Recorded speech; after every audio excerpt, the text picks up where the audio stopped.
So let me explain to you what's going to happen tonight. So this is what's called a Jumpstart. And we called it a Jumpstart because years ago when I was at this church, we decided to kick off the start of the new year by having you guys be able to ask whatever question you wanted. And so we just said, let's call it a Jumpstart because we're going to jumpstart the new year with doing something special. And so we've just kept the name. And so what happens is that this is an opportunity for you guys to ask me any question that you want to ask.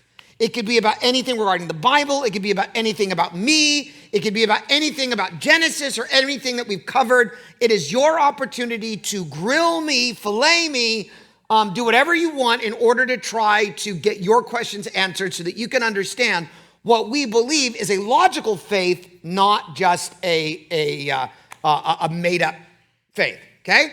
And in order to kick things off, though, there are a lot of common questions that I get. Like, these are the questions that I'm asked all the time.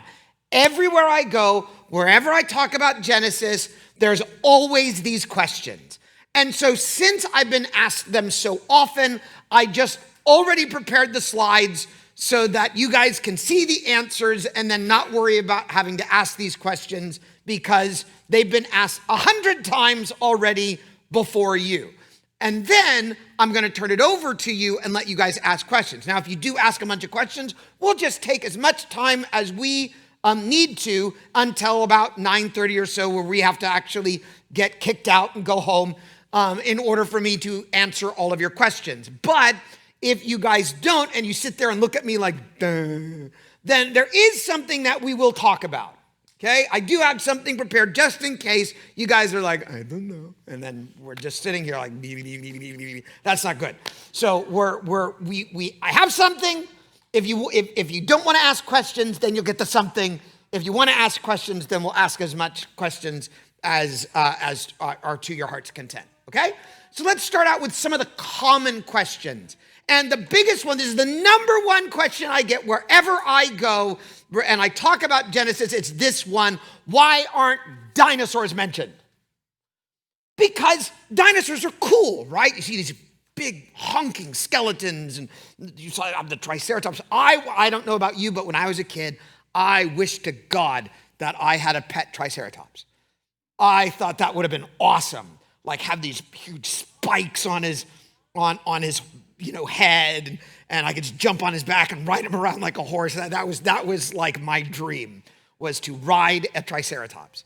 So they're cool, they're big, they're awesome. You would think something that was so magnificent, the Bible would say something about them. And yet people read the Bible and they go, nope, they're nowhere to be found. Well, I have two answers to this question. The first answer you won't like. The second answer will blow your mind. And this is answer number one. And the first answer is the answer that you don't like, and that is this: dinosaurs aren't necessary to know God. Right? What is the Bible's purpose? Why do we have the Bible? Is it just a book that God's like, read it? Read it! No, what's the purpose of the Bible? To guide us. How? To guide us where? Where we're going. Yes, to guide us to God. The Bible is your instruction on how to have a relationship with God. It teaches you about God. It teaches you about you. It teaches you about the problems in your life. It gives you solutions to a lot of those problems. And ultimately, it communicates the way by which we can have a solid relationship with God because of the work of Jesus Christ. That's the point of the Bible. As cool as dinosaurs are, what do they have to do with Jesus? Yeah, nothing. Nothing. That's why the Bible's not going to spend a lot of time talking about them. The Bible is not a biology textbook. It doesn't mention every single animal by name. I have more bad news. The duck-billed platypus is not mentioned in the Bible.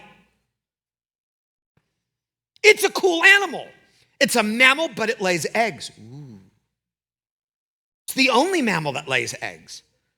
Yet, does that mean the Bible is false? No.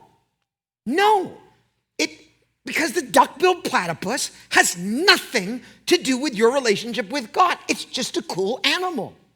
Make sense? The same is true with dinosaurs. They're cool, but they have nothing to do with your relationship with God, so it's not important that God mentions every single animal by name. But here's the cool answer. They are too mentioned. Now, I know you're not going to like where, because some of what I'm going to say, you're going to be like, that's cheating. But let me show you where they're mentioned in the Bible. Where's the first time they're mentioned? In Genesis 1, 24 through 25. What does it say? All the creatures that move along the ground. Did the dinosaurs move along the ground? They're included. And you go, that's cheating. That's not fair. Just have this sweeping remark. Okay, if you don't like that verse, how about this verse? Job 40, 15 through 24. God mentions this thing called a behemoth. A behemoth. Now, if you have your Bibles, we can turn to that. I'm going to pull out my phone because I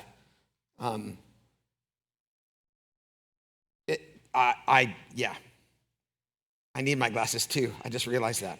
Smart person would have brought his glasses. I didn't bring mine. Okay. Job chapter 40, starting in verse 15. There we go. God says, but these are yours. No, they're yours. I'm going to bend them. Send someone to my office if you really want them. Behold, behemoth, which I made as I made you. Let's read a little bit of this. He eats grass like an ox. Okay? Behold, his strength is in his loins. You know what his loins are? Loins are his legs. Okay? He has very strong legs. And the power of his muscles is in his belly. So what does that mean? He's fat. He's a big, strong animal, huge legs, big belly. Okay, awesome. Thank you. Okay, verse 17. He makes his tail stiff like a cedar. So he has a big honking tail. And the sinews of his thighs are knit together. That means he's got huge muscles in his thighs. This guy can do squats for days. Okay? His bones are like tubes of bronze. So he has big, thick bones. And his limbs are like bars of iron. He is freaking strong. He's the first of the works of God. Let him who made him bring near his sword. For the mountains yield food for him, where all the wild beasts play. Get this, under the lotus plant he lies. Lotuses love to grow in swamps. So he likes to lie down and sleep in swamps. Grass, he eats grass. He's big. He has this huge belly, this big honking tail, and he loves swamps. What does that sound like? A swamp monster? It sounds like a brontosaurus. It sounds like a brontosaurus. What do brontosauruses eat? Grass, right? Where do they like to lie down? In swamps and water. Because every time they walk, they create minor earthquakes. Right? It sounds like he's describing a behemoth. A behemoth is a brontosaurus. Now, you might say, well, why doesn't he call it a dinosaur? Because the word dinosaur wasn't invented until the 1800s. Before then, what were gigantic lizards called? Dragons. They were called dragons. Now, if you might say, whoa, you're telling me that dragons were just a bunch of dinosaurs? Yes, but I'm also going to tell you that there probably were real life dragons. You might say, where? In Job. There's another monster called the Leviathan. Let's jump over to Job 41. Okay? Listen to this. Can you draw out Leviathan with a fish hook or press down his tongue with a cord? Can you put a rope in his nose or pierce his jaws with a hook? Will he make many pleas to you? Will he speak to you soft words? Will he make a covenant with you and take him for your servant forever? Will you play with him as with a bird, or will you put him on a leash for your girls? Will traders bargain over him? Will they divide him among the merchants? Can you fill his skin with harpoons or his head with fishing spears? Get this, verse 8. Lay your hands on him and remember the battle. You will not do it again. So you go to battle with this creature, that'll be the last time you go to battle. That's how terrible he is. Behold, the hope of man is false. He is laid low, even at the sight of him. He's so scary, you faint if you just look at him.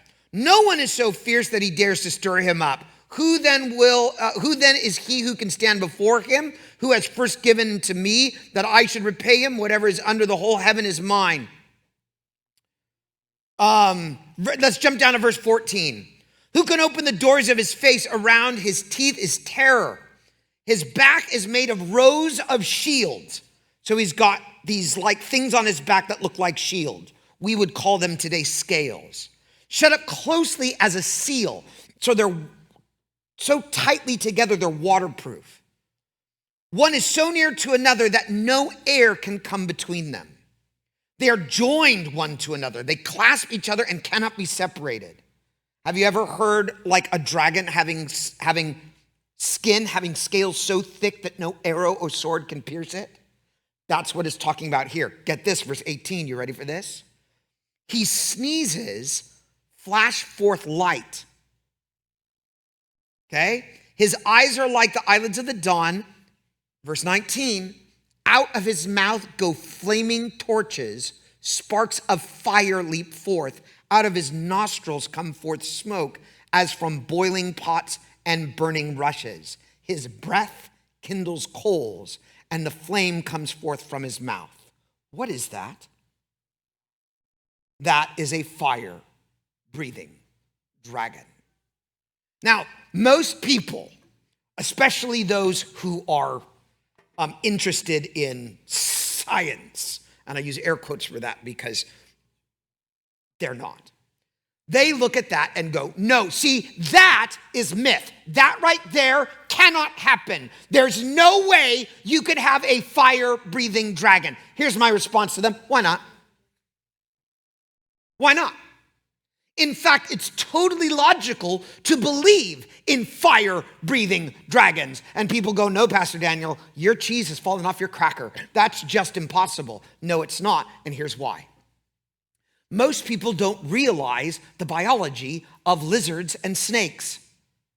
Do you know that when you feed a lizard or you feed a snake, it does not poo? When it has something it cannot digest, it doesn't go down, they throw it back up. And so they spit it out. Now, lizards in their bellies have very similar gastric intestinal systems as you do. And how many, now don't try this at home. Promise me you will not try this at home. My friends did this, and this was dangerous. How many of you realize that your farts are flammable? That out from your butt comes methane gas. Did you know that? So the reason why you don't want to do this is one of my friends, when we were younger, about your age, at a camp, we took a match and someone farted, but they farted too long and the fire went back up towards their, and it singed their butt hairs. That's why you don't do this. But it is flammable. No, you don't. If you try this out, you're going to blame me, and I'm going to get this call from your parents like, did you tell my son to light his farts on fire? No, I did not. I told him don't do it. Okay? I've had parents who will back me up. All right? Now, lizards have the same thing. but they don't fart, they belch. So you take some bone that they can't digest from a mouse that they just ate, and that bone will be covered in methane gas. All they would need is some electrical charge in their mouth. You can light that sucker on fire, and you have a fire-breathing dragon. Now you might say, wait a minute, well, where are they going to get the electricity? You have electricity running through your body right now. We are bioelectrical creatures. Haven't you ever heard of something called an electric eel? It generates electricity, which means all you need is bioelectricity that creates a spark in the mouth, lights the methane on fire, and you have a fire-breathing dragon. Question, why is it that every culture around the world have dragons? Why? They're in China, they're in Europe, they're even in the Americas. The ancient cultures talked about dragons. Why? Why does every culture have a dragon? Because they existed. Someone saw them. They only became part of fable, myth, and lore because we drove them to extinction years ago. But otherwise, I think they're real. So, the next question that people ask is, wait, because it blows their mind. Wait, you're saying that there were dinosaurs in the Bible because the Bible has Job, right? And Job sees a dinosaur. God points one out to him and goes, see that? Did you make that? And Job's like, no, I didn't make a brontosaurus. And God's like, then why are you questioning me? Because I made him. The Leviathan, did you make the Leviathan? No, I didn't make the Leviathan. Can you touch the Leviathan? No, I can't touch the Leviathan. Then why do you think you can touch me? I made him. He bows to me. Right? That's God's argument in Job. But that means that there were dragons, there were dinosaurs during the days of people. And you've all been taught in schools that dinosaurs went extinct millions and millions and millions of years ago. No, they didn't. And there's proof. You want some proof? Yes, they were around during humans. I even give you the website. If you wanted to, you can take a picture with your phone and look up this website on your own. Do you know that they discovered some soft dinosaur tissue? What does that mean? That's very important, and here's why. Normally, when they take bones from a dinosaur, they pick up the rock because they've been fossilized. And they pick up the bone that's now rock, and they dip it into a solution that dissolves all biological material. The reason why they do that is because they don't want moss and they don't want mold to start eating up at the rock and to destroy the fossil. So they first put it in a solution that kills all the biological material, and then they put a seal around it in order to make sure that there's nothing that's going to weather that rock. Does that make sense? So they coat it in order to be able to preserve it because fossils can be fragile. Now, here you have this gigantic rock. They're supposed to put it in that acid that eats away biological material. They didn't. They put it in the wrong acid. The scientist mixed her boo-boo and she put it into something that ate limestone, not the biological material. So now you have this limestone dissolving away, and she knew she screwed up. She's like, oh no, oh no, oh no. And her bone's getting dissolved, but inside the bone, she discovered a bone marrow, that soft bone tissue that creates blood for the animal. And she went, what the? That soft tissue, if that bone was more than 10,000 years old, would be completely fossilized. There's no way it would have survived. If it didn't fossilize, it would have turned to dust. But it was preserved, which means that fossil is younger than 10,000 years old, which means that Tyrannosaurus rex that they discovered with that bone marrow in it was around during humans. Even if you go by evolutionary timetables, it means they were still around during humans. So the fact that they think that the dinosaurs went extinct, you already know they're the ones that are crazy, because no, dinosaurs were around at least 10,000 years ago. Here's additional proof. What is that? Probably not a triceratops, it's probably a stegosaurus, right? What's that? That's my dream.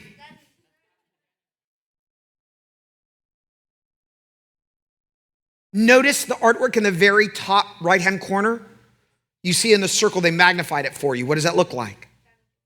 That looks like a dinosaur. Those are people hunting dinosaurs. Wait a minute.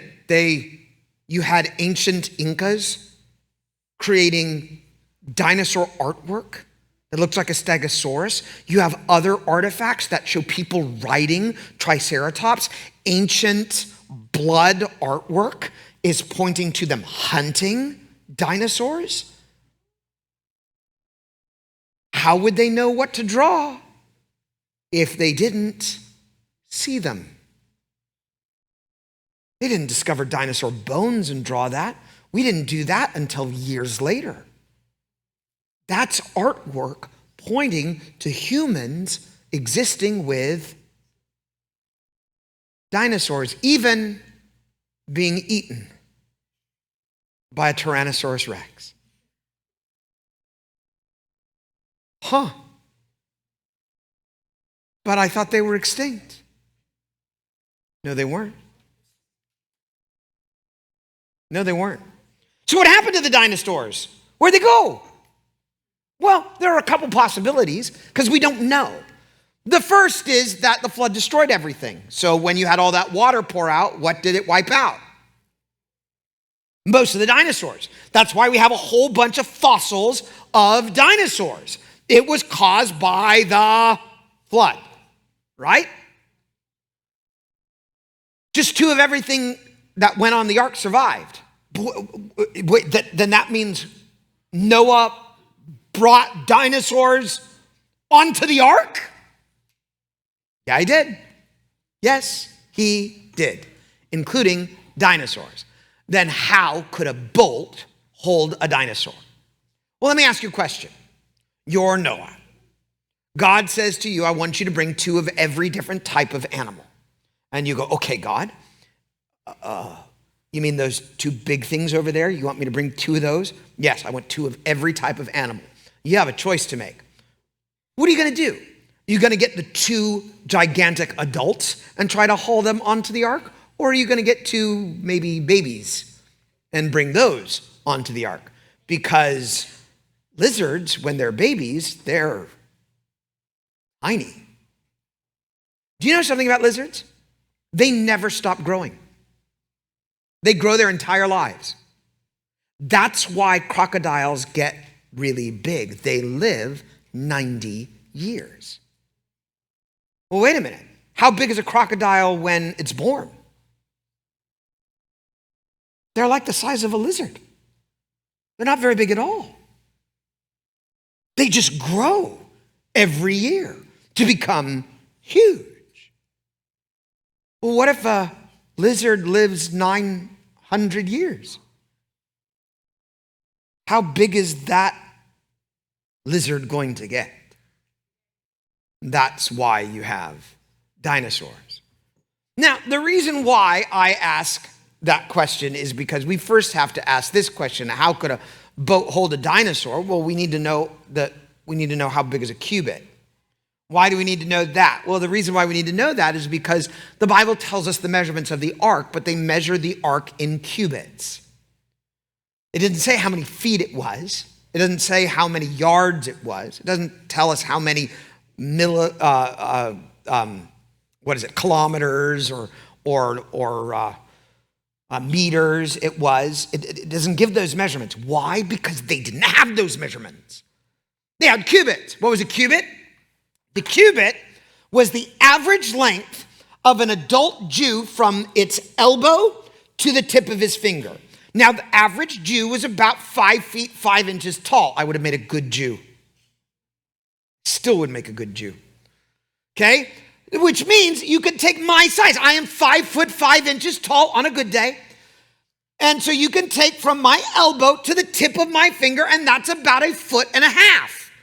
So a cubit is about 1.5 feet, which means that we know based upon Genesis how big the ark was. If it's 1.5 feet, the Bible says it was 300 cubits long. If you multiply 300 by 1.5 feet, that's about a football field long and a half. A football field and a half. That's a long boat. Okay? It would be 50 cubits wide. That's roughly 75 feet, which means that's your free throw line to your free throw line on a basketball court. That's a wide boat. Okay? Then it's 30 cubits tall. What does that mean? It's 45 feet tall. That's a 5-story building. Is that a little boat? Did Noah put his dinosaur onto a rowboat? No, he put it onto a boat. Get this, that if you know those dimensions, the square footage inside the boat is 1,000 cubic feet, not square feet, is 1,500 cubic feet. That means you could fit 62,500 different kinds of animal as long as they're about the size of a sheep. 62,000. There are only 7,877 genus of animals that we know of. What do you mean? What do you mean by genus? Well, you can categorize the animal kingdom. In fact, all life on the earth can be categorized by kingdom, phylum, class, order, family, genus, species. Okay? So genus is just above species. Species would be like Homo sapien, right? The genus is Homo, okay? Means wise, or Homo means same, okay? So you have the genus, which means you're not talking about every type of dog. That's ridiculous. He didn't take 2 Chihuahuas and 2 St. Bernards, and no, nobody's expecting him to do that. But he probably took 2 canines. And then from those 2 canines, produced every single type of dog that we have today.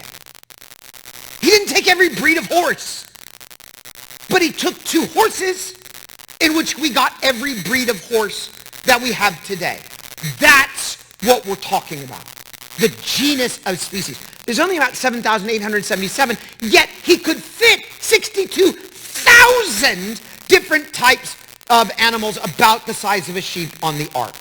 Most animals are not the size of the sheep, especially if you're taking the adolescent or the babies. Give Noah some credit for some brains. He's not going, I don't know, I'll take the big one. No, he's thinking, shoot, I need 2 of those. Let's get the little ones. Right? And now he's got all kinds of room. But I have some interesting news for you. What if, because we're talking about people that lived way before us, what if they're not the average size of a Jew? What if, oh, I forgot this little detail. Do you know what a boxcar is? Have you ever seen a train? You ever seen those box cars that fit like all the food and produce and packages on those trains? Those big box cars? Yeah, you can fit 522 box cars into that boat. 522. That's a lot of box cars. That's a lot of room. That's a big stinking boat. Okay? Now, what if though Moses wasn't, or not Moses, Noah rather, what if Noah wasn't the size of an average Jew of our day? What do you mean, Pastor Dan? Well, think about it. If animals grew really, really big because they didn't have to worry about the sun, they didn't have ultraviolet radiation to make them die, what if that changed our growth cycle as well? Do you know they found a skeleton inside the Turkish mountains, the Ararat Mountains? And they called it, we didn't tell them to name it this way, just the Turkish government named it this for whatever reason. They called it the skeleton of Noah. The skeleton that they found was 11 feet long. That is not an actual picture, just to tell you. That's a doctored picture. They didn't allow photography of that skeleton. It was 11 feet long. That's 2 of me. That's more than 2 of me. You could fit me on top of me, and I would be shorter than that guy. What if it's that cubit? The length of that guy's elbow to that guy's tip of his finger. Now you're not talking about a little boat like that. You're talking about 300 cubits long as 900 feet. That's the size of 3 football fields. Long. 50 cubits wide, that's a basketball court and a half. 30 cubits tall, that's a 10-story building. Now, how many different types of animals can fit in that? Well, you're talking about a boat that has 12 million cubic feet inside of it. That boat can fit 500,000 different kinds of animals, yet we only have 7,877 genus of animal. Can Moses, why am I always saying that? Can Noah fit dinosaurs onto his boat and have room to spare? But then the last question people are going to ask, oh, here, by the way, that's 4,088 different boxcars that can fit on that boat. That's huge. That's bigger than any boat we've ever made. But people say, wait a minute. What is the Tyrannosaurus Rex going to eat on the boat? Because the Tyrannosaurus Rex eats what? We think it eats meat. Why? Because of his sharp, pointy teeth. Right? Guess what?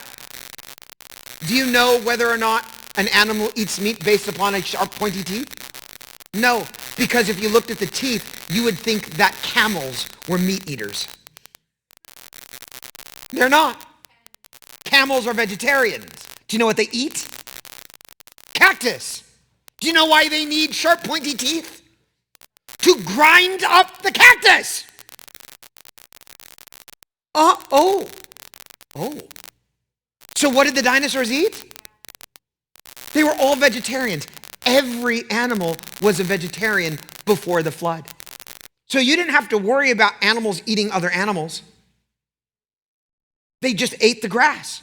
So that's all Noah had to build. He had to build a huge boat with a whole bunch of animals and a whole lot of vegetation. And then he could feed himself and all the animals. They did that for a year. It sucked to be in that boat, I guarantee it. But they were safe. They were safe. People are going to say, well, then what did Moses do with the sharks? They swim. You don't need them on the boat. He did not take 2 of every animal to have ever lived. He took 2 of every land animal and bird. Oh, well, I guess then it works. Darn. They thought they had us. The final question that people ask is, why don't we see dinosaurs today? Well, here's the possibilities. They could be extinct. Think about it. Why do we not see dragons anymore? What did humans constantly do with dragons? What do all the stories have humans doing with dragons?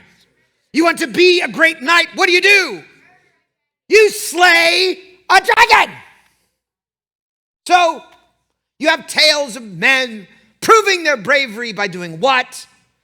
Slaying the dragon. So, they could have hunted them all to extinction. But their lives are also shorter, which means they don't grow as big, which means who says they're extinct? Maybe they're hiding because people hunted them to the point of extinction. Maybe the Loch Ness Monster is a real life dinosaur. Pastor Daniel, you believe in the Loch Ness Monster? I don't know. But it's possible. I'm just saying, it's possible.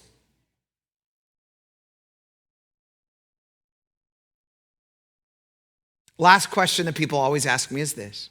Well, then how did we get all the nations? If everyone comes from Noah, how do you get all the nations? The answer is easy. It's horizontal evolution. It's the Tower of Babel. What does that mean? Simply this. When the languages were divided, the Bible says that the people scattered all over the earth. And it actually tells you where some of those people went. Well, some of the people that went deep into Asia had a different diet than the people that moved down to Africa, that had a different diet from the people that moved into Europe. And that different diet meant you had different characteristics that grew from constantly eating the same types of food. Here's a little experiment for you. I want you to go find in our church some Sunday, I want you to go find 2 old married couples. We're talking people that have been married for like 50 years. Go find the little grandmas and grandpas, you know, they all walk in like this, right? Go see where they are and just walk up to them and stare at them for a little bit. And just say, oh, I'm sorry, my pastor told me to do this. No, don't do that. But watch them and notice that over 50 years, if they eat the same foods, they stop looking like husband and wife. They start looking like brother and sister. Oh. So why did they all start looking like same races? Because they all ate the same food over and over again. You eat rice, you're going to get characteristics of someone that constantly eats rice. You eat bread, you're going to get different characteristics from those that constantly ate rice. That's what happened. So the climate, the diet produced changes. And those changes produced what we now consider different races. But question, the biology of you and the biology of me, how different is it? It's not very different at all. We're basically the same. In fact, if I had a problem with some of my organs, one of you might be a donor. Now, it'd be really hard because I have a rare blood type. I'm O negative. So good news is I could give to everybody. Bad news is I can only take from O negatives. Okay? But maybe there's someone here who's an O negative. All right. So this is now the part of the night where you now get to ask me anything.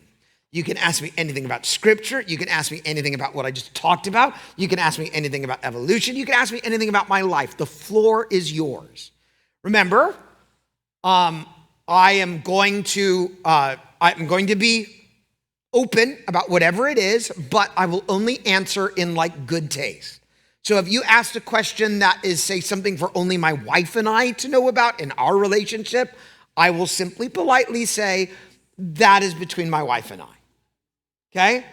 And so we won't go into like gory details about anything that probably is not good for junior hires to know anyway. Okay? So just keep them in good taste, but it could be about anything that you want. The floor is yours. So if you have any questions, just raise your hand. Someone with a microphone is going to come to you, hold it up to you, and then you can ask that question. If you do not have a question, then I will continue on with other interesting things about it. So go ahead. Who has questions? All right, we have one right here.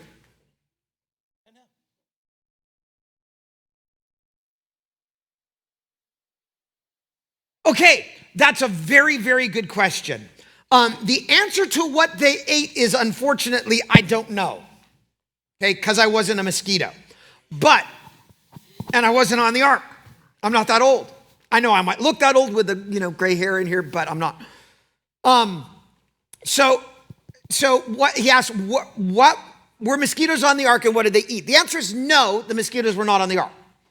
Because the specific type of animal that God tells Moses to bring upon the ark has a very important distinction in it, and that's this.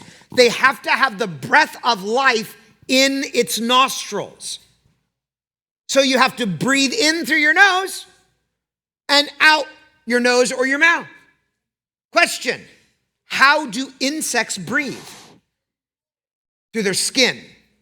They don't breathe through their nose. They don't have noses to breathe. Which meant since the breath of life is not in their nose and in their lungs, they're not going to go on the ark. Same with fish. How do fish breathe? Their gills, which means they're not going to be in the ark either. How do dolphins and whales breathe? Through a blowhole, not their nose. So they're not going to be on the ark either. Make sense?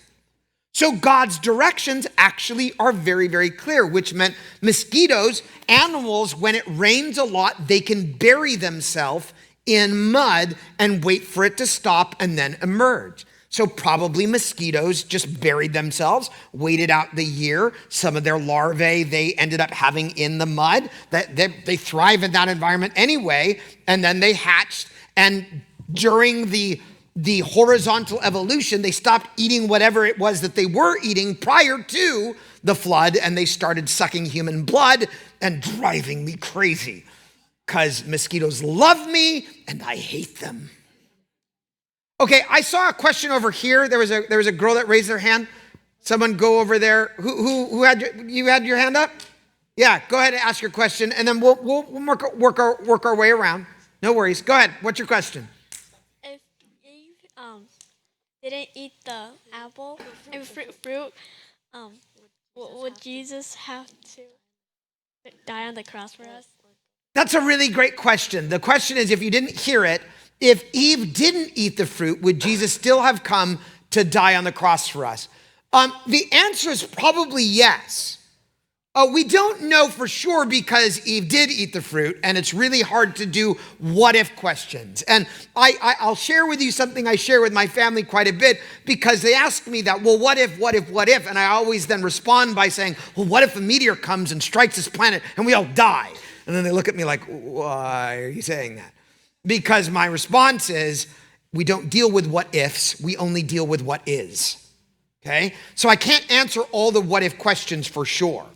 But we do know that probably because of the nature of man, if Eve didn't eat the fruit and she had children, what would one of them probably have done? Yeah, someone would have done it, right? It might not have been Eve, it might not have been Adam, but someone at some point would have been like, what does this button do, right? And it was a bad idea, and then Jesus would have come for those people.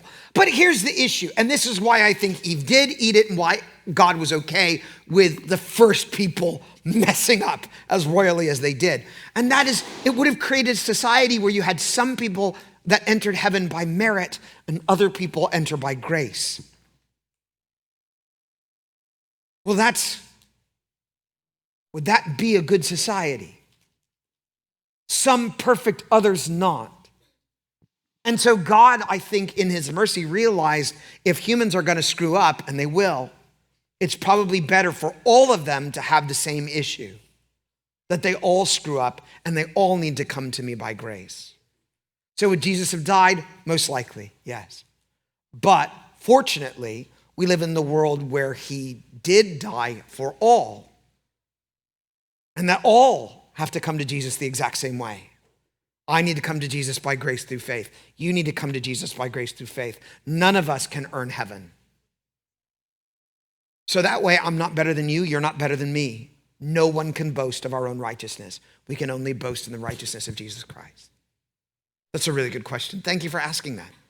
Okay, there were some other hands sort of in the middle there, and I know there was one in towards the back there. So come on, guys, keep your hand up if you have a question, and then let someone go to you and find the microphone so you can ask it and I can hear it. Hello, Pastor Daniel. Yes. I have some questions about creation. I have some answers. I preface this, and I totally agree that everything that exists is due to God creating and not occurring randomly. The following are some questions I have. Perhaps if you get the chance, you could respond to them. Okay. This is a letter. When I think about the first verses of the Bible, I can't help but wonder about the first 2 verses. In the beginning, God created the heavens and the earth. The earth was without form and void, and darkness was on the face of the deep. And the Spirit of God was hovering over the face of the waters. Then God said, "Let there be light," and there was light.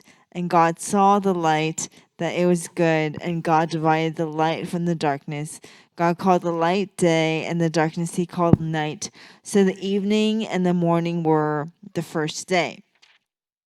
It seems that the earth and water pre-existed light, the first creation. And evening came before morning, which is totally different from how we currently measure time now. Sort of. I mean, the Jews still do that, and I mean, certain cultures do. Whereas the timeline for creation may be within the span of, let's say, 7 days, earth and water existed before the 7 days. So does that mean there was a time for earth and water before the first week? Okay, that's a really good question. Thank you for asking it. Let me give you the 2 possible answers. The first one is just totally theoretical. I don't know if I buy it, but it is a possibility, and I can't ignore it. Okay, and that's this. When it talks about that the earth was void, it uses an interesting language. The language is very similar, the Hebrew word there, and I don't have it memorized. I'm sorry, I'm not that smart. But I do know that the Hebrew word there is the same word that's used for destroyed. That the earth was void because it was like a place of a great battle. There are some that theorize that the creation story in Genesis is actually a recreation. That what God had done was he created earth with angels, and Lucifer rebelled before the 7 days of creation that we have today. And so what God hovered over was the destruction that happened from this huge spiritual war that he had with the enemy. Again, I don't know if I buy that, but that's a theory. The other theory, which I'm closer to, is this, is that God is using specific poetic languages in order to describe something that is undescribable. When it says he created the heavens and the earth, God created, prior to the creation of the universe, heaven. The word for heaven is shemayim. Shemayim in Hebrew means the sky. It also means outer space. And it also means the home where God dwells. So if he created his home, whether it was in a day or whether it was in 1,000 years prior to the creation of earth, that would have in it things like waters and physical locations where the angels can inhabit. That being part of now space and time. Make sense? So him hovering or existing in that place could be a way for Moses, who writes Genesis, to describe what happened prior to God physically creating earth. Again, this is all dealing with stuff that the Bible isn't explicitly clear about. So all I can give you is theory, not specific fact, because there are none to have. Does that make sense? Okay. Oh, thank you. Yes, that makes sense. Can I continue with my question? Yes, you can continue. Okay. Did I answer that one satisfactorily? That was satisfactory. Okay. I was gonna say there are other comments in the Bible that test our knowledge with regards to time. One day is 1,000 years in God's sight. For 1,000 years in your sight are like yesterday when it is past, and like a watch in the night. Psalms 90, verse 4. Moses can be considered the first leader of Israel as a nation. He was inspired by God to write Genesis. How was he carried along in spirit to write some of the Psalms, Genesis, Exodus, Leviticus, and Deuteronomy? For the first few chapters of Genesis, the language is still vague. That is, how can he say, for example, he made them male and female, and that was the sixth day, when we clearly know that the plural form of man could not exist without Adam being created first? There could not have been a plural form of man prior to Adam, who isn't written until later. So how could Moses say that God created them unless his language was deliberately vague and he was doing something different than being literal? Is a simple answer we don't know because it is not specifically written. No, some of that we do know. It's complicated, but let me do my best to try to make it as easy to understand as possible. Okay, you have a number of questions in that. Let me see if I can unpack some of it as I go, or I'm just gonna end up remembering questions and then try to answer them as much as I can, and then you tell me if I miss anything. So first of all, regarding Moses writing all those books, how did Moses write Genesis? We don't know for sure because there's no specific detail about how he wrote Genesis or when he wrote Genesis. But here's my theory about what happened. Moses went up to Mount Sinai, correct? Right? How many times did he do that? Twice. 2 times. He's up on Mount Sinai. How long is he up on Mount Sinai? 40 days. And 40 nights. What's he doing there? He's just, No, what's he doing? For 40 days? He's just like, no, they're probably having a very detailed conversation. What are they having a detailed conversation about? We don't know, because the Bible doesn't say. My theory, Genesis. God is telling him about creation. What is Moses doing? He's writing it down. He's taking notes. And he gives us what we now have in Genesis. How did he write the other books? Exodus, Leviticus, Numbers, Deuteronomy? Well, Exodus, Leviticus, and Numbers, right? What was Moses doing? Yeah, he's living it out. How long was he living it out? 40 years. 40 years of wandering around in the desert. What are you going to do for 40 years in the desert? You're going to journal. You're going to write stuff down.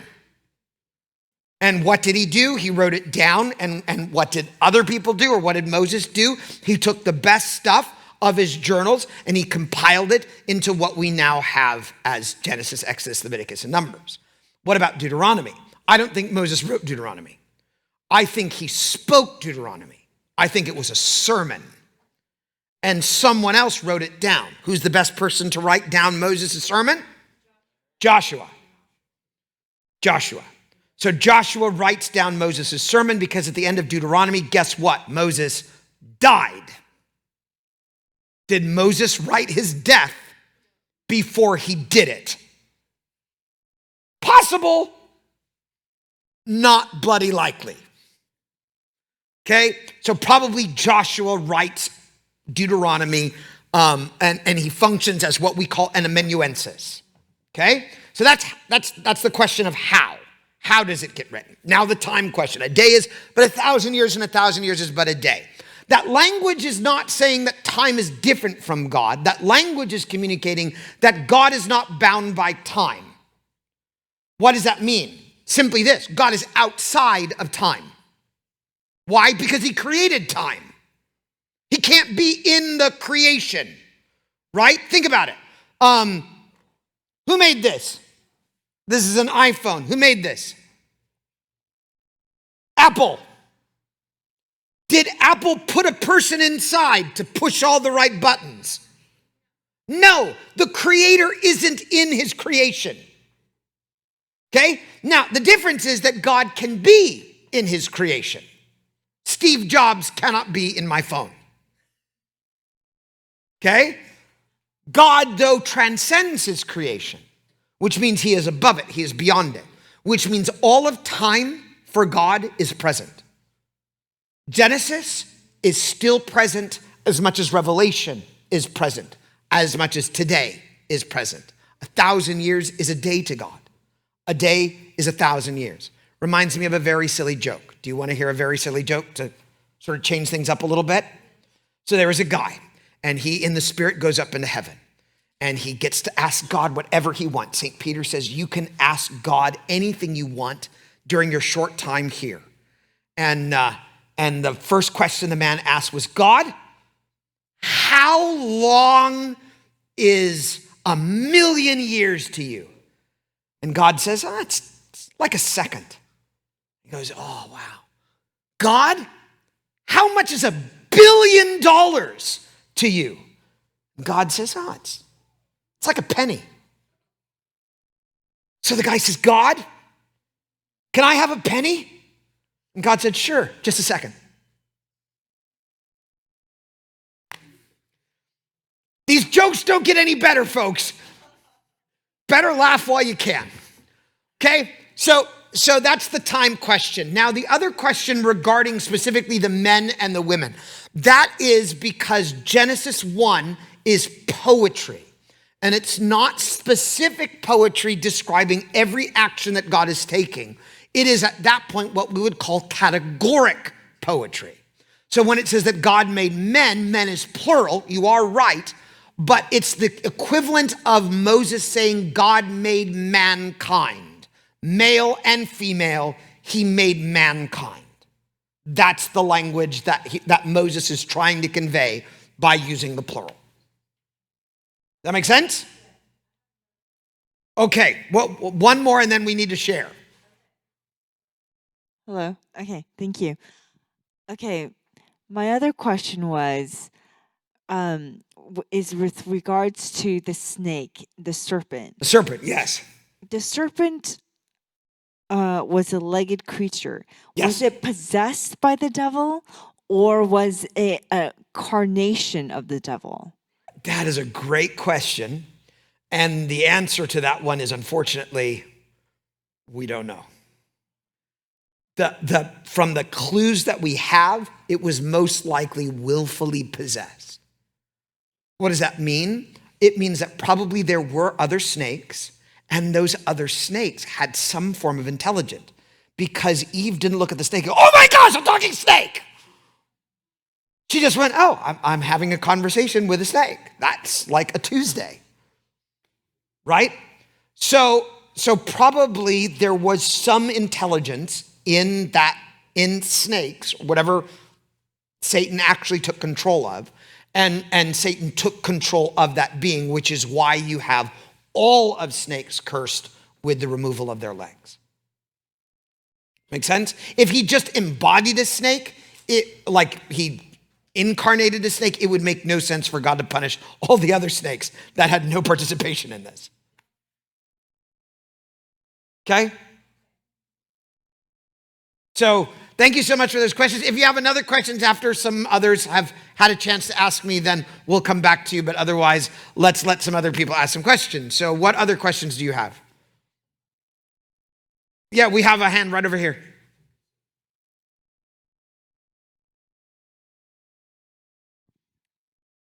Okay, so this is gonna be kind of weird, but it's about ants. So basically, we found amber with ants in it. But how are there ants still if they're like, because they don't have like breathing through nose, and they have holes in their body which they breathe of.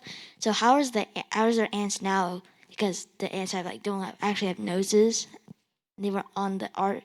Remember, they can bury. They can go into wood. They can go into ground. So their bugs survived. Not just ants, but bugs. Okay. Lots of them. Okay. So they just found something to hide in for a while. Oh, doesn't the water seep into the ground? Yeah, it does. And that's why you have petrification and fossils of Ants. Yeah. And you have them trapped in all kinds of weird stuff in weird places. So that's why you have that. It's because of the flood. But you have, in some ways, their preservation.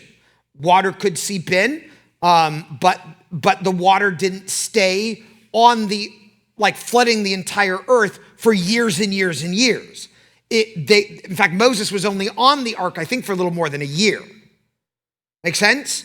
And he was only on the ark for more than a year because he didn't want to go. There was too much water. There was probably some land that was available. I mean, it said the ark wedged itself on Mount Ararat. There was probably some land that then had some bugs in it that were able to eventually crawl out and be fruitful and multiply and become the nasty, horrible insects that we all love to squash today. That make sense? Yeah. Okay, Evan has another question. You guys love insects. These are new. Did we find Noah's Ark? That is a great question. Did we find Noah's Ark? The answer is we have no idea because it is illegal to go on specific mountains in the Turkish country, which is where the Ararat Mountains are. They forbid people to go on certain mountains. They forbid planes to fly over those mountains.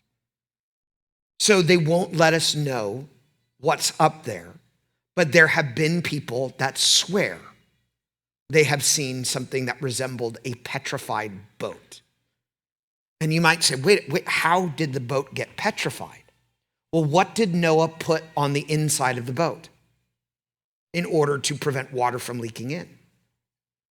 He put in tar. What did he put on the outside of the boat to prevent water from leaking in? Tar. And if you coat wood in tar and you sit it in water for a long time, that's the perfect recipe for petrification. So they think they've found a boat that looks like, or a rock that looks like a boat. And they found these interesting things on it, which were these rock cylinders on either side of the boat. And they said, why would Moses attach these gigantic rock cylinders to either side? The answer is ballast. That if you have a big rock on one side, you have a big rock on the other side, it prevents the boat from tipping because of the weight just constantly pulls it down. But then one scientist said, why would he do that? That boat's not going to go anywhere. Where does he want to go? Nowhere. He wants to stay where he is. So of course, putting ballast on the boat would make sense. It's not a motorboat. He's not traveling. He's surviving, right? And by the way, if you have those measurements, it creates, the boat becomes like a giant surfboard. So if there are waves, that boat is just going to ride that wave, baby. Cowabunga, dude. Okay? Good questions. You have another one? Okay. Didn't Noah send a bird out? Yeah, he sent 3. And then it didn't return, so how did The first one didn't return. It's called a raven. And ravens won't return because they can float like ducks on water. So Moses sent out a raven and then goes, wait, crap, they can float. Dang it, what bird can't float? So he sends out a dove, and the dove doesn't come back. Or the dove does come back, and then he sends it out again, and he brings back an olive branch, meaning the waters are going down enough that the plant life is beginning to grow again. And then he sends it out a third time, and it never comes back. Okay, so then how did the second dove find the first dove? There were 7 doves. Oh. Yeah, every clean animal, sheep, doves, Moses was commanded to take 7 of those. Okay. Yeah, go ahead, Jeremy. Is it fair for God to punish those who never had a chance to hear the gospel? That's a great question. If you didn't hear it, is it fair for God to punish someone who never had a chance to hear the gospel? And the answer is they didn't respond to what God did give them. So why would we believe that they would respond to the gospel? Now, why do I make that argument? I don't make that argument. Paul makes that argument in Romans 1. Okay? The psalmist talks about it, I believe in the 30s. It says, the heavens declare the glory of God, and the firmament showeth his handiwork. Day unto day utters speech, and night unto night shows forth knowledge. What is the psalmist saying? The universe itself is screaming, God is here, God is here, God is here. And what are people going? I think the rock's a god.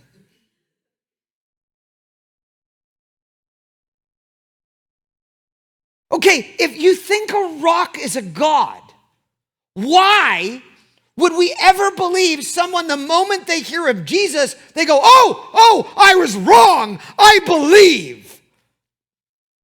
It doesn't make any sense, right? So you have someone that's on a desert island and they have never heard about the gospel. The reason why they've never heard about the gospel is God has been showing them creation and they're just going, duh, I like the tree. Right? Now, you might say, but what if they do respond? What if they do believe that there is a creator God? Then God's going to get them the gospel. Let me give you a story as to why. There was this one island, and it was filled with natives, and they never heard about Jesus. The island was off the coast of Australia. There's a bunch of islands there. Some called the New Hebrides Islands, they're now referred to as Vanuatu. There's a number of islands. Many of them were never discovered. Okay?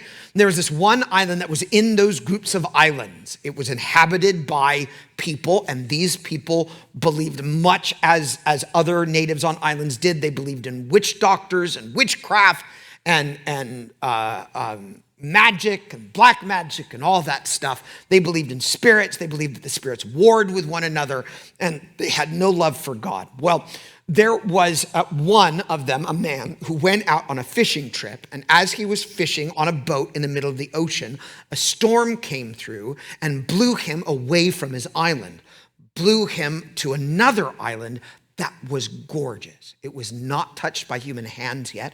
It was filled with all kinds of amazing birds, beautiful flowers. It was just this garden island, and he was so amazed by the beauty, he said, impossible!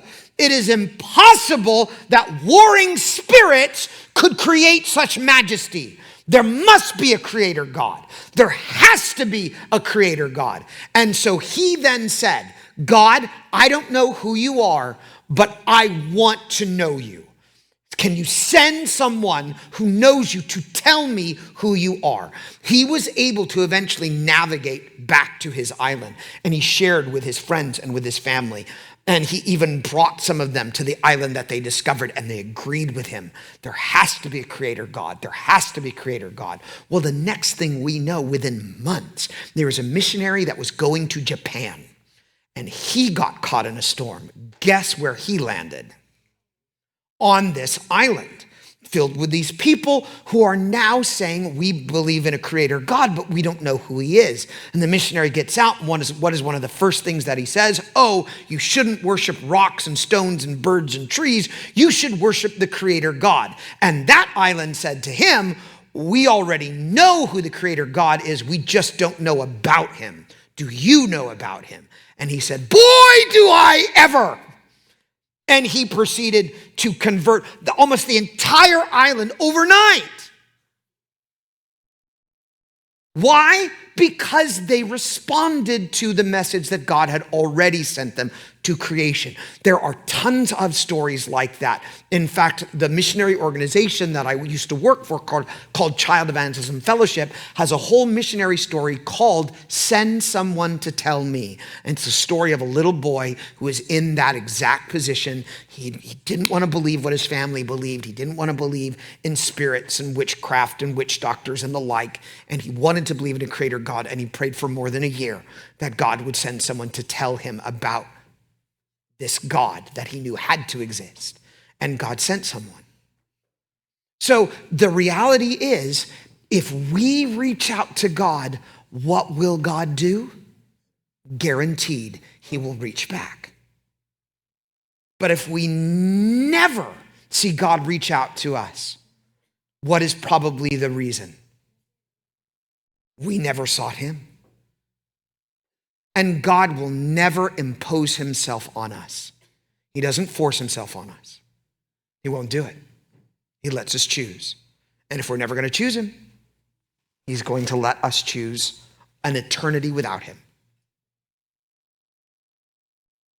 So the reality is, God doesn't send anyone to hell. We send ourselves.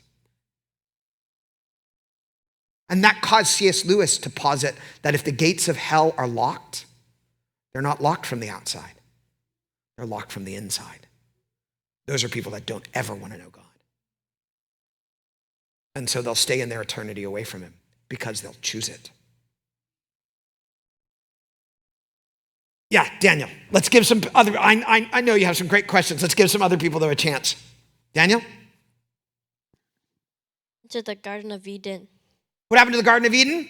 It got destroyed. Do you know how it got destroyed? The flood. The flood wiped it out. So now there's no more Eden. What is Eden going to be? Heaven. When heaven comes back, we'll see what Eden was like. Okay? We got a question right here. What happened to the tabernacle? What happened to the tabernacle? Well, the tabernacle was no longer needed once the temple was built. So they probably used some of the furnishings in the tabernacle inside the temple, right? But since the temple was built and now it was a permanent structure, God didn't need a tent anymore. And so the rest of it just was dissolved to human history. Ark of the Tabernacle. Oh, what happened to the Ark of the Covenant? Oh, that's an even better question. And unfortunately, the answer is, I don't know. Okay, now, do I ever just say, I don't know? What do I always have? Theories. So you want some theories as to what happened to the Ark? We'll give you two, okay? I'll give you the one that I believe the most, and then I'll give you the cool one. And I'm praying for the cool one. But this is the one I believe the most, okay? There was actually, I'll give you three. I'll give you three theories. The theory number one is the one that is the most likely, but it's the one that I wish didn't happen. Then I'll give you the second one, which is the one that I think is most likely, and then I'll give you the one that I wish. Okay? So the one that is most likely in history is this. Who came in to destroy Jerusalem? Babylon. What did Babylon do? They took everything. They pillaged everything. So they brought it back to Babylon, which includes the Ark of the Covenant. Now you have a big box made of gold. What are you going to do to that? You're going to destroy it. You're going to melt it down. You're going to make other nice gold, wonderful artifacts from it. So it could just be that the Ark of Covenant is destroyed. Okay, I don't want to believe that it's destroyed. I want to think it's out there somewhere. But if it was, then we'd probably want to worship it like an idol because we like to do stuff like that. You go, really? Yeah. What did they do with a bronze serpent? They worshiped as an idol. And it wasn't until the days of Hezekiah that he was finally like, you know what? No, it's not an idol. No more. And he destroyed the bronze serpent that Moses lifted up in the wilderness. Okay? So if it's still around, this is the theory that I believe the most. Okay? If it's still around. Who knew that Babylon was going to invade? There was a prophet that lived during those days. Isaiah was dead. He was unfortunately sawed in half prior to the destruction of the southern kingdom by Babylon. He lived during the days of Hezekiah, so he would have been too old anyway. Jeremiah, that's right, Jeremiah. Jeremiah was alive. Now, Jeremiah was told by God, Babylon is coming. He was also told by God, don't flee to Egypt. But a bunch of people did anyway. They fled to Egypt. What could Jeremiah have done before Babylon had come? He could have smuggled the Ark of the Covenant out of the temple into Egypt, which means where would it be in Egypt? There are, and not in the pyramids, no, he didn't hide it there. There was a movie called Raiders of the Lost Ark, right? And where did they go to search for the ark? They went to Egypt. They believed the theory of Jeremiah smuggling the ark out. And there are reports that there is a Coptic church in Egypt, a very ancient church, and they have a whole bunch of boxes that they don't allow anyone to touch. So what could the Ark of the Covenant be? In one of those boxes. Okay, in a church somewhere in Egypt. Right? That's the one that I think is the most likely. But here's my other theory. And this is the one I so wish it's true. I so want it to be true because this would be such a God thing. I don't know if it's true because it seems really fantastical, but I'm praying it is. I just hope it is. Just there's this part of me that's just like, oh God, if this is true, I'm gonna go up into heaven. I'm just gonna do cartwheels for a full day, just around God the entire time because this is so cool. Anyway, this is the theory that I pray is true. Okay, Hezekiah was king during the days of the Assyrian invasion. Okay? And the Assyrians surrounded Jerusalem, during which time, in order to prevent Israel from being completely wiped out, or Judah from being completely wiped out, Hezekiah built a ton of tunnels going everywhere. And he stored food in some of those tunnels, and he had some tunnels so that he could sneak out of the city and grab food and bring it back into the city where nobody would know. I mean, he had tunnels going everywhere. Okay? Well, some of those tunnels still exist. Some of them have been partially closed off. Some of them have been, opened because of new archaeological digs. And so they're finding these tunnels all the time in Jerusalem. Jerusalem is an amazing archaeological site continually. Well, they found one tunnel that headed outside of Jerusalem to this other mound nearby. That mound, they calculated, is right under Golgotha. Now, this tunnel was partially sealed. We don't know by whom, probably by a cave-in, but there is just enough space that you can see inside another cavern. Another cavern with a box. They don't know what's in the box. They can't excavate the box. They can't get in because they're not allowed. They're not given permission. And there's not enough to be able to crawl through and see. So there's just this room with a box somewhere calculated to be underneath Golgotha. What if,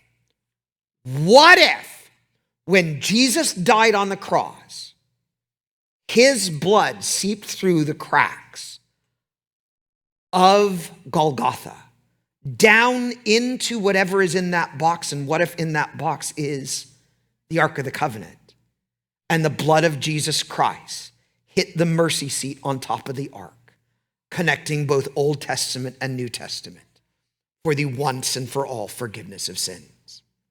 That gives me chills. Even as I explain it, that's just like, oh, I hope that's true. That would be so cool if it's true. But do we know? No. Dang it. We don't know. But that's my theory. Okay? Yes, we got a question back there.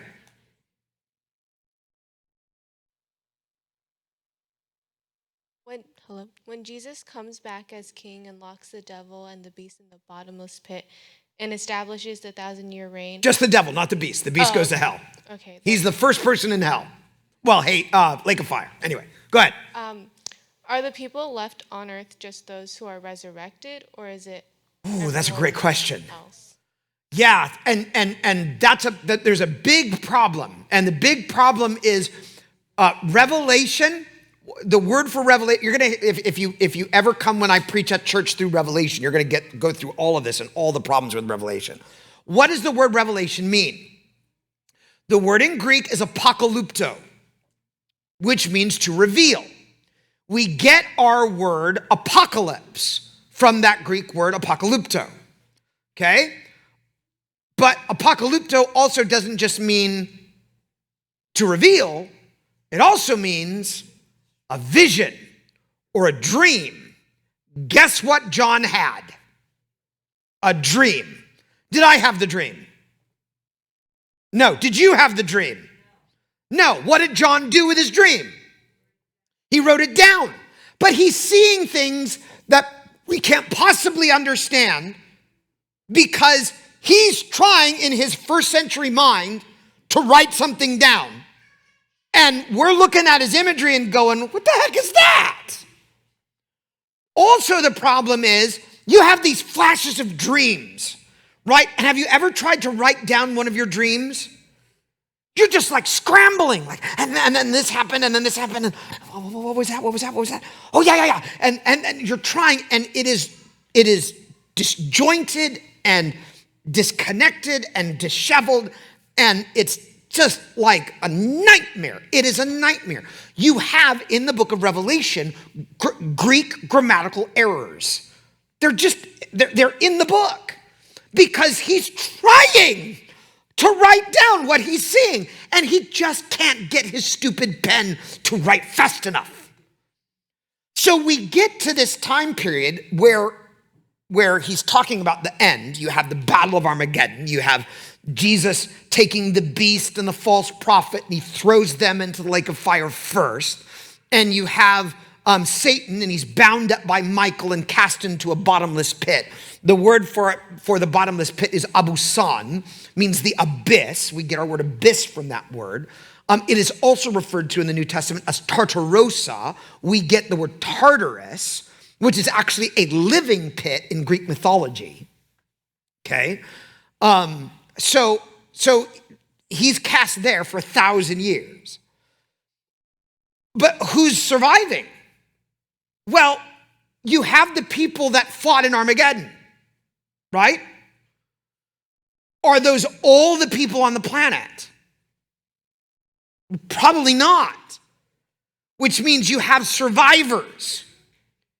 They get to see Jesus. You'll have some of those survivors that will have taken the mark of the beast. They will be judged. They will probably be executed for treason. You'll have other people that survived that didn't take the mark of the beast. The resurrection has not occurred yet, not in Revelation. That doesn't occur until after the millennium. So you probably have what we would call tribulation saints or tribulation survivors that survived the tribulation and now are the ones that go into the millennium. Some of them might have not taken the mark because they believe in God and refused. Some of them might not have taken the mark because they wanted to rebel against whatever society, right? But they might have survived. And having not taken the mark, they would have gotten a chance, or they would be given a chance in the millennium. Now, you're talking about 1,000 years. What are people going to do over 1,000 years? They're going to have babies. They're going to have kids. So we don't think it's just the tribulation saints. We think that over those 1,000 years, earth is repopulated. And then the devil is released and he's given one more chance to deceive the masses. And again, a whole bunch of people, after seeing the reign of Christ for 1,000 years, his perfect reign, they're convinced that the devil's going to win. And then God brings judgment. Right? So where does the rapture and all that appear in all of this? God only knows. That timeline is never explained fully. So all we have are guesses of what took place from the feverish writing of John, who saw a vision that I did not have and can only do my best to make sense of that nightmare. Okay? And could I be exactly right in what I just described to you? Maybe. Could I be wrong in what I just described to you? Maybe. Would I be surprised if I was wrong? Nope. I'd just be like, okay. There you go. And if I'm right, would that shock me? Yes. I'm like, oh my gosh, I called it.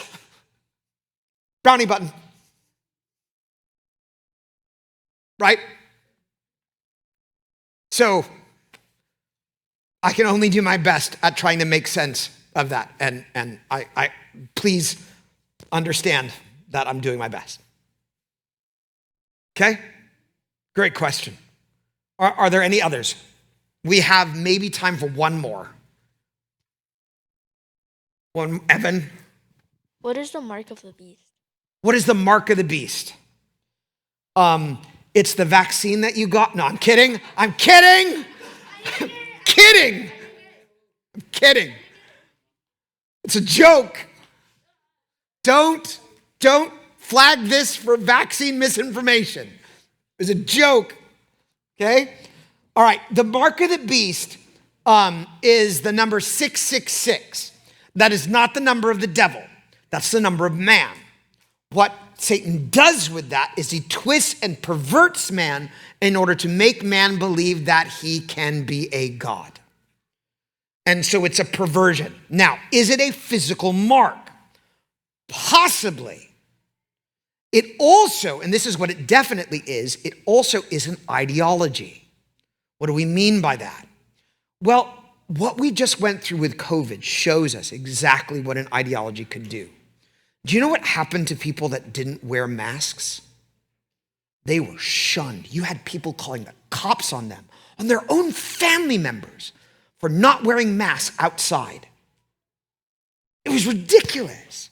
What if you didn't take the vaccine? You had the government tell you you were an evil person because you didn't take the vaccine, right? You had churches shut down where strip clubs remained open. Liquor stores were considered an essential industry. But I can't sing in church.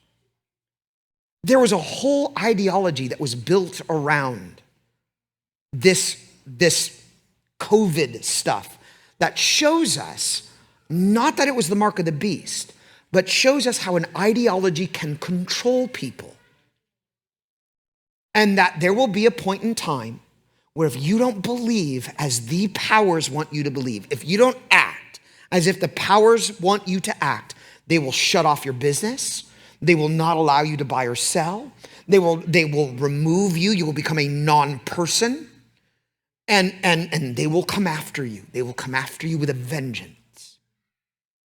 That is what I think is being described in the book of Revelation, where it says, if you do not take the mark, if you do not believe the ideology, if you don't think as we want you to think, if you don't do as we want you to do, then you're toast, you're done. We will destroy you. Now, could that come with a physical mark that could be embedded in your hand, like a computer chip? Sure. Could it also be embedded in your head somewhere? Sure. I mean, how cool would it be to have some device where I don't need a wallet, I don't need a cell phone, I just need something that is in my skin that allows me to do everything, my banking, my medical history, my communication. Wouldn't that be awesome? Yeah, but that mark will be demonic. And it's not just something where Christians will go to and be like, oh, what if I get it by accident? It won't be an accident. It will be so abundantly clear that you have to abide by their philosophy. Otherwise, you don't get it. You have to have their group think. You have to do what they want you to do. You have to fit in line with everything that they want. And if you don't, you're done. That they won't let you have the mark unless you're a good little drone. Unless you believe as they believe, unless you speak as they want you to speak, unless you think as they want you to think. And if you try to have an independent thought, you will not get that mark. You will look at it and go, oh, heck no, this is evil. Even if you don't believe in the devil, you'll know it's evil. And you'll stay away from it. So I don't think Christians need to worry about it. I don't think it's something that we need to fret over. But it is definitely something that's very real, and for sure, it is anti-God. as clear as the noses on your face. It would be like if Gavin Newsom stood up and said, receive this wonderful chip, but in order to receive this chip, you cannot go to church. You cannot sing praises to God. You must worship or you must bow to the almighty government as we take care of all your needs. Why do I say Gavin Newsom? Because he's the devil. And he wants to be president, and if he is president, I'm calling it now, he's the Antichrist. No, I'm kidding. Sort of. Okay? Thank you guys so much for asking those great questions. I hope this is something that you do enjoy. It is something that we will do from time to time. Why? Not because I don't want to prepare anything for you, but a lot of you guys have questions, and you don't ever get a chance to ask them. And I want to give you that chance. I want to make myself available so that you can pick my brain, so that you can grow stronger in your faith, so that you can be able to be Christian warriors out there on the battlefield in your schools and in your families, okay? We have some snacks for you in the back. We have some cookies. We have some pretzels. We have some other things. We are going to close in prayer, so don't run away just yet. Then go and enjoy the food, and your parents are here to collect you. Sorry, parents, if we made you wait long, but I'm not that sorry. All right, let's pray. Lord, we just thank you for this chance to be able to talk together. We thank you for a chance that we could present questions about our faith in a way that allows us to be able to seek you. Some of these questions we don't know for sure what the answer is, but many of these questions we can turn to your word and realize that your word makes so much sense. It is real, it is true, it is good. And you, the Almighty God, the creator of heaven and earth, breathed somehow into men to write down something that was perfect. And now we get to study it and understand you because of it. Thank you for that. And may this just be the beginning in this church, a new beginning of us seeking your face, of us trying to understand you so that we can live our lives full of your grace and your mercy. We can live our lives as warriors, believing not a blind faith, but a reasoned faith that you have clearly set up as true. So Lord, may you bless all these young people for their great questions, for all that they're doing. May they bring glory to your holy name. In the name of Jesus, we pray. Amen.